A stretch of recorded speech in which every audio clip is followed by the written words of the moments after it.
Hello again, legends. This is Dylan from Local Injection Music Reviews. It has been a hot minute, but I thought what better way to kick off the new year than with a top 20 albums of 2022 countdown. Now, I just want to start by saying this list will be biased due to the fact that I'm a sad rapper that listens to heavy music and lives in Brisbane. But you know what? It's my channel and not yours, so suck it up. Alright, here we go. At number 20, I have got Father Dear Hands and their EP Sad Souls Don't Float Upstream. These guys are the Aussie Tiny Moving Parts. While the EP only has 3 tracks, it's obviously good enough that the boys were able to secure the opening slot at the Sydney Good Things Festival. Best track on the project is Feel the Low, and the video is just the singer sitting there in a banana costume eating 3 bananas in a row. At number 19, I've got Revoid with their debut EP Sleepless Still. While these guys are a relatively new band, I've been able to see them live twice and they absolutely crushed their set. Best song on the project is Gloomsayer. Coming in at number 18, all the way from Tassie, I have Vertically and their album The Echo. This album is straight rock. There's a lot of old school grunge influences coming through like Pearl Jam, Soundgarden and even Rage. The best song on the project is True Love. At number 17, I've got none other than Brisbane punks Wax and their album At Least I'm Free. It's raw, it's energetic, and frontwoman Maz just brings this level of craziness to it that it's good. The best song on the album is Red Receipts. At number 16, I've got local homies Nervous Light and their debut EP Bury What's Left of My Heart in Your Backyard. What a title. I had to take a fucking breath to say that. These guys take your adored late 2000s, early 2010s pop punk and give it a contemporary twist. Best track on the project is Haunt. Number 15, I've got Yours Truly and their EP Is This What I Look Like?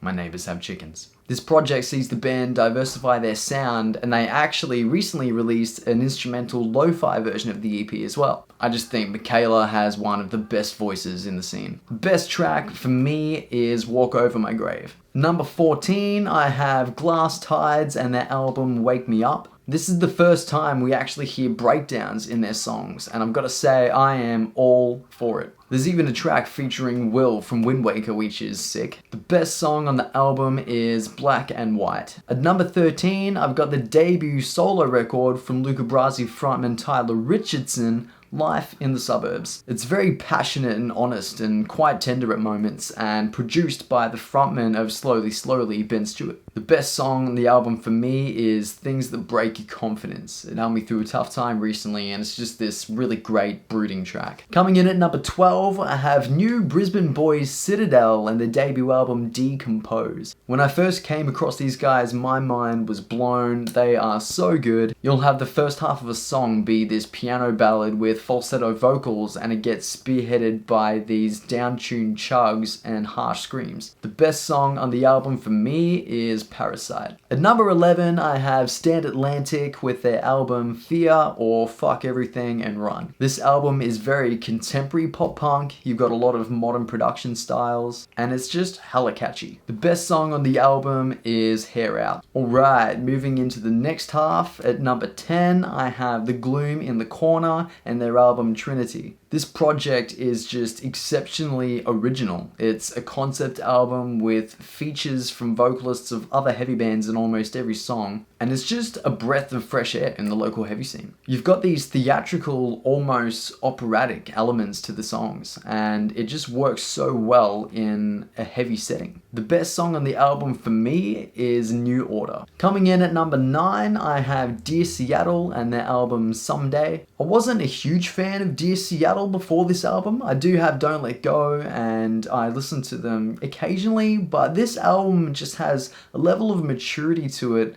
and sort of this kind of self-awareness that I just really related to. Meanwhile, I'm out here having 3 coffees a day, swiping Tinder and fucking going to bed at 11 o'clock at night. I just love the incorporation of a lot of acoustic guitar and harmonies and things that really flesh out these deeply layered tracks. Best song on the album is Here to Stay. At number 8, I have Eat Your Heart Out with their album Can't Stay Forever. I will always have a soft spot for these guys. I saw them open for Movements way back when, and I just connect with their music, something fierce. This album is quite different sonically for the band, and they try things that they haven't done in the past, which is quite refreshing. The best song on the album is Down. At number 7, I have local favorites Windwaker and their debut album Love Language. People adore this band, and for good reason. Similar to Gloom, this album is just so different and original because of the varied elements that they combine to create their own sound. The best song on the album is Lucy. At number 6, I have Northlane and their Aria number 1 album Obsidian. These guys are unstoppable, and for an independent band, how far that they've come and some of their achievements are insane. A lot of the tracks on this record come close to or surpass the 5-minute mark and make it such a listening experience and quite the journey. The best song on the album is Plenty.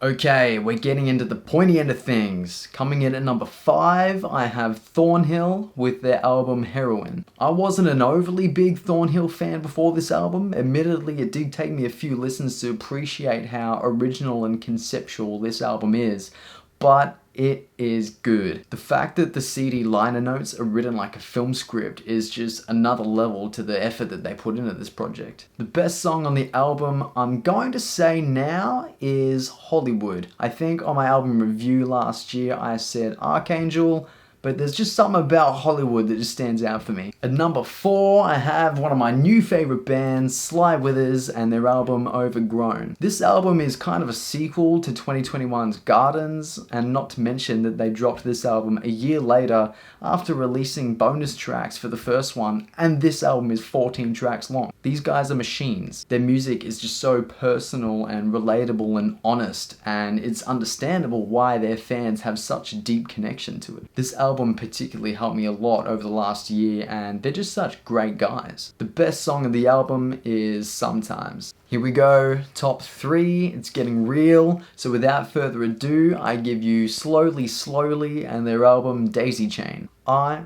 love Slowly Slowly, and Ben and the stuff he does with Congrats. The way that he writes his poetic storytelling lyrics are just so captivating, and I love the way that their music diversifies from album to album. Daisy Chain is catchy, it's fun, it's evocative. The best song on the album is God. It's pretty much just a 5-minute verse with a refrain at the end, and it's Ben talking to God about the meaning of life. Heavy. At number 2, I have some personal favorites of mine, Savior and their album Shine and Fade. I have all the time in the world for this band, and they definitely did not disappoint. With a new technical guitarist and the addition of clean vocals from their bassist, this album is quite refreshing, yet they've also kept it to 8 tracks, which is quite digestible in the modern format. The best song on the album for me is Tidal Wave. Alright, here we are, finally at number 1. Now this should come as no surprise to anyone who's been following my travels lately, because I have been talking up this album like nothing else, and I love this band. There's really not much else I can say to hype this up, so let's just get straight into it. My number 1 of 2022 is Experience Everything, Live and Die by Brisbane boys The Comfort.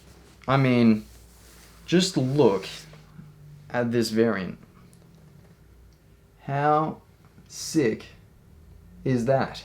Limited 300 through the mighty Grayscale Records, might I add. Living up to its name, this album is truly a listening experience. It's quite the personal and emotional journey, and the effort that these guys put into the subtle details of this record is amazing. It tackles some pretty significant subjects that apply to pretty much everyone, from existentialism and capitalism to love and heartbreak. You've even got some sick features in there with AJ Perdomo of The Dangerous Summer and Dylan Davidson from your boys in Deadlights. The best song on the album for me, I would have to say, is Bloom for personal reasons, but Every song on this is an absolute banger. So, for something different, now that we've got the top 20 of 2022 out of the way, I thought I would also make some honorable mentions because there was so much good music dropped last year. We had some big returns with bands like Burden. Their song Endgame was probably my song of the year. We had Ambleside, and I got to see them live again for the first time in years when they opened for Stepson, which was sick.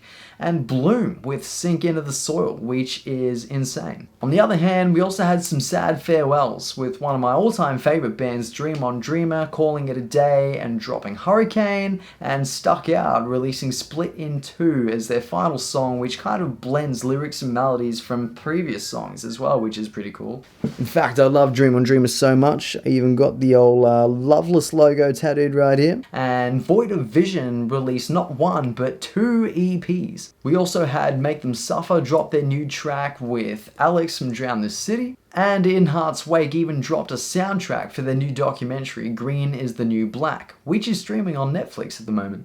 Now, for some general housekeeping, you may have noticed 2 things about this list. 1, it's predominantly heavy music because I don't really listen to a lot else, so I want you to suggest some music. It can be any style for me in the comments. Get me more across, more styles. If they're local and it's good, I want to hear it. And 2, there was not a lot of female or multicultural representation on this list. So if you've got an artist you like, you think I might also like that fits this description, send them my way and I'll check it out for sure. So that's it.